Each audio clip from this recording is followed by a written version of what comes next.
All right, welcome back to the 2024 SEC Baseball Tournament Game 16 postgame press conference. We're joined by Vanderbilt head coach Tim Corbin, along with catcher Alan Espinal.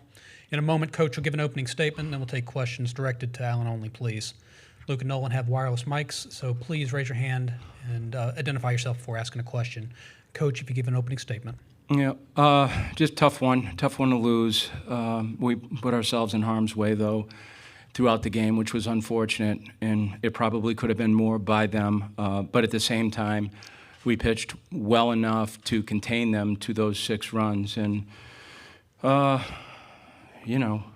of those 5 kids are freshmen. So it's a great experience. I mean, I look at it from a positive. Got McIlvain back out there again. Cyber pitched well. Guth, with the exception of getting himself in trouble, I know feels bad about the 0-2 pitch, which if you're a young kid and you leave the ball up to a guy who's already got 27 knocks, then, he can do that damage. He'll probably learned a tough lesson right there, but I guess better here than next week. And then Kranzler did a nice job. I mean, getting Christian Moore out and then kind of containing that inning for the most part. But we were just in a tough situation. Offensively, I thought our at-bats were pretty good. We drove the ball to the other side of the field, middle part of the field. They made some really good outfield plays. I mean, 3 diving catches, some balls, 3 of them hit against the fence. Just not enough. But you know what? I'm personally, and these kids should feel this way too, I'm leaving this tournament very confident about our group right now. It stinks that you can't play tomorrow, and I get that.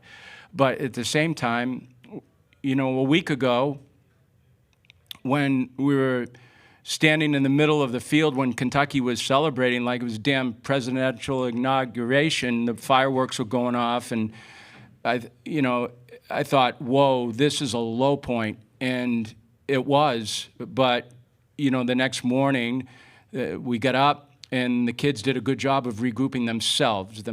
They did it, and they got themselves going to win that game. And I think since that point, I think there's been some pretty good energy amongst the group. They're a good bunch of guys to coach, and I really enjoy it, and I hope it lasts a while. Take questions for Alan only, please, if you raise your hand, if you have a question. On the left side, second row. Yeah, SB, what have you seen out of the offense just the whole time that you've been here in Hoover? And how do you think that's been, do you think it's taken a step forward from the last couple weeks of the season? Yeah, I think it's been a kickstart. I mean, we've come out of really tough situations and just ball down and do what we do. And this is something that we haven't done in a while. We've been struggling. We've been trying to figure it out. But like Coach said, this is a spot where we feel confident, and we just trusted our process and just kept kicking. And now we're in a really confident spot, strong spot where the guys are feeling good. Another one on the left, second row.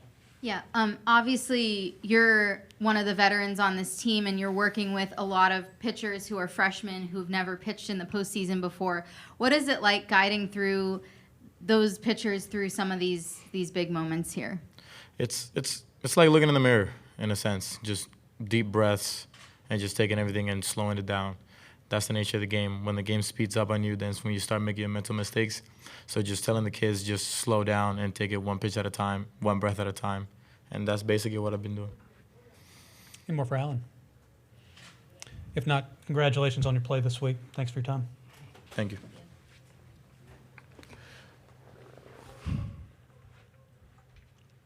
All right, if there are questions for Coach, please raise your hand.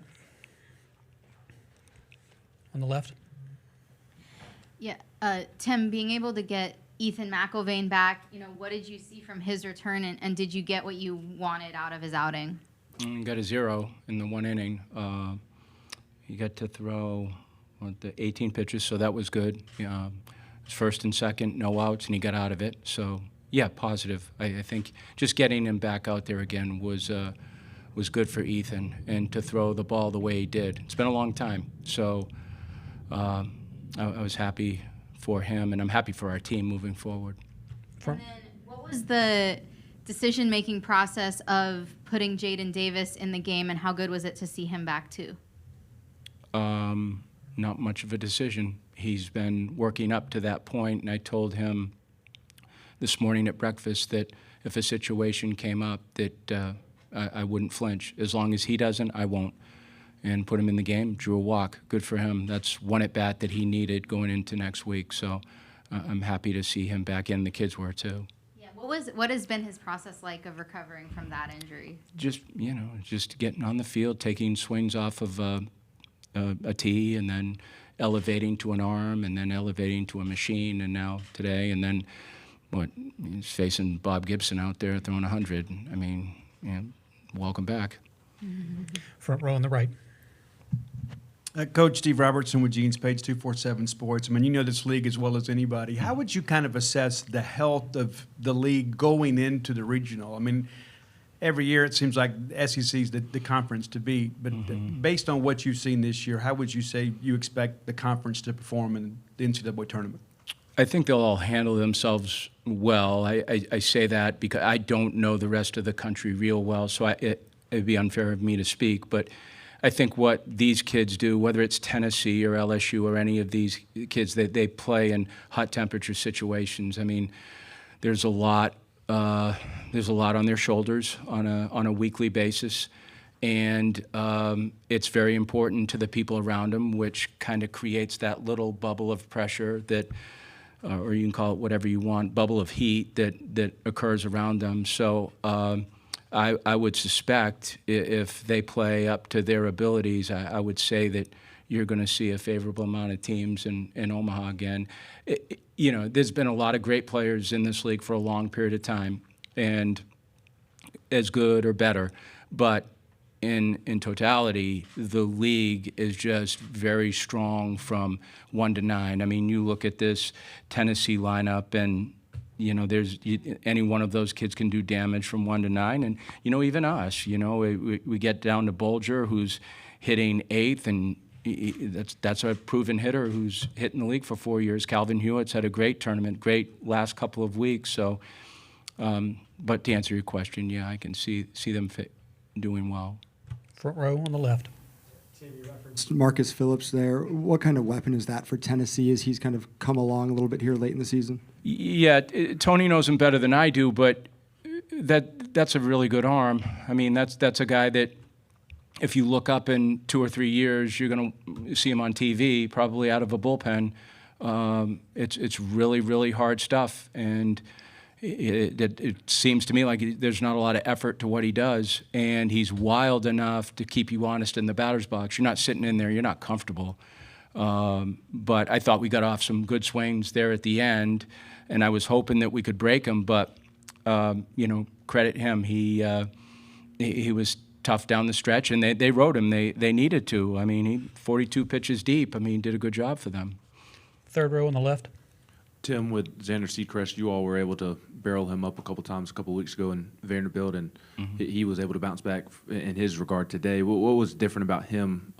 What did you see different about him compared to when you were able to see him in Nashville? I thought he did a nice job with the right-handed hitters of backdooring them with the breaking ball and changing speeds. I felt like we had a hard time with him just because he was around the strike zone. We weren't getting to the barrel. He just did a good job competing. I mean, he let them play defense. He didn't hurt himself. I think he maybe walked one hitter, but he never really put himself in jeopardy. And we didn't do enough with him. I think we got the 4 hits, and that was it. So, credit him, though. I mean, I'm not going to say we broke down. He made us break down. There's resistance to why you don't get off your swings, and he was that resistance. Second row on the left. Yeah, Tim, obviously there's a lot of freshmen who've been playing major roles on this team. What does it mean to make a deep run here and kind of get them a little bit of a postseason experience before the regional? Good for them, especially in this tournament. I think, just to get inside this tournament and play well. I think a lot of times, and I've seen this a long period of time, you can't manage their nerves for them. They have to experience that. And even the bus ride over, for them to see a police escort, we talk about it, but then when it happens, you go, whoa, this is a big deal. And then you pull up and you see all the campers and you see the notoriety that goes along with this tournament. That's certainly part of it. and to contain your adrenaline and emotions and play the game is a big part of it. So this tournament does a good job of that. And I will say this, I can't thank the SEC and Hoover enough for putting this on. I mean, it's a thrill to be here. I never will take this for granted, nor will our kids. I mean, it's such a big deal. And the effort that everyone goes to make these kids feel special, it doesn't get lost on us, I'll tell you that. Our kids recognize it, and we recognize the brand of baseball. It makes you better. So we're very appreciative to be here. Back row, center. Hey, Coach. Alfred Esmond, Southeastern 14. Phillips came in the seventh, explosive start to his relief outing, but then you guys seemed to build and make a rally out of it. What kind of adjustments did you make there late? I just think we got ready a little bit earlier, and we probably condensed our swings. I thought we punched the ball. We didn't overswing. I think early we weren't getting ready, and he was 99 to 100 that first inning, and he kind of carved us up a little bit. But to your point, I think the 8th and 9th inning were better at bats for us, and we're a click away from breaking it open, but we didn't. So, favor to him. All right, last one, center, third row. Christian Morris, the Triple Crown winner for a reason. It's not fun being on the other end of it, but that home run he had, how did that encapsulate the talent that he is across the SEC this season? Yeah, he's a really good player. I mean, that was a tough pitch. I mean, it's an 0-2 pitch that got left up, and not to him. I mean, he's damaged people 27 times, and a whole lot more than that. It's like, it's a future major leaguer. But it kind of encapsulates what kind of talent is inside this league. I mean, you look at him at the top, and then you got Will Clark hitting second for all intents and purposes. I mean, I've seen Will Clark. So it's like Blake Burke I'd take Blake Burke among a lot of hitters out there. I think that kid sees the strike zone. He contains his emotions. He's just a really, really good hitter. But you got to face those two guys right off the bat. So it's a tough stretch. But then Amick, he's no slouch either. He's really good. So anyway, we held him down, though. I'm looking at this thing. He held him down for the most part, especially with the amount of runners that were on base. So, but, credit them. We'll go home to Nashville and get ready for next week. All right, congratulations. Thanks, gang. Appreciate your time. Yeah. Thank you. Appreciate it. Yep.